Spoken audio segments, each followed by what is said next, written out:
On va passer au soudage de l'éprouvette, mais avant, il va falloir qu'on redresse les tôles. Ok. Ici, on voit qu'il y a des déformations. Alors, si je prends ma pièce, ici, on voit la déformation. Elle part comme ça, celle-ci, et l'autre, elle part dans l'autre sens. D'accord. Pour la contrôler, c'est une solution.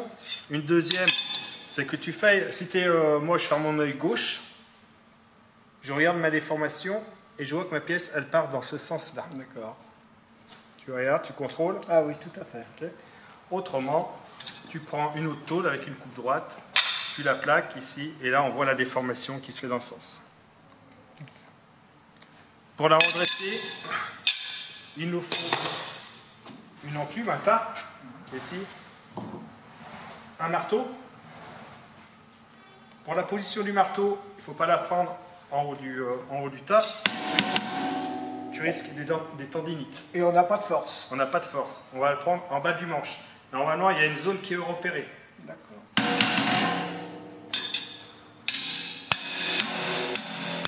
On tape bien à plat, car si on tape avec les côtés, on risque de blesser la tôle.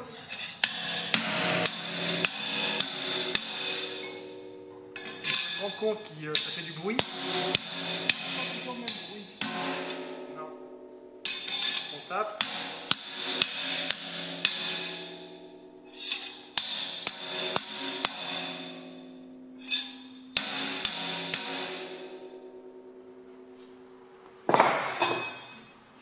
On contrôle la pièce à l'œil. On contrôle avec une autre tôle. On n'est pas trop mal.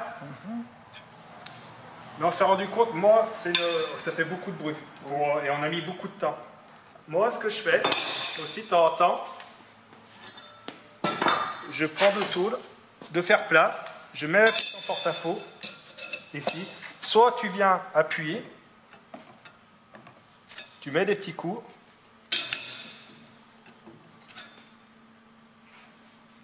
Ça met pas trop de temps.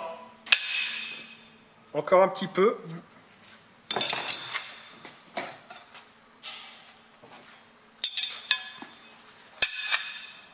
Et là, ma pièce, elle est droite. Ok. Pour la tôle fine, au moins, ça passe bien.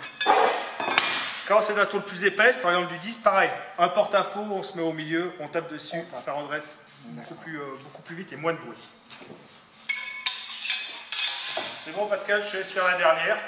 Et après, quand tu as redressé, on se retrouve en cabine pour une démonstration pour le soulage d'une éprouvette. D'accord.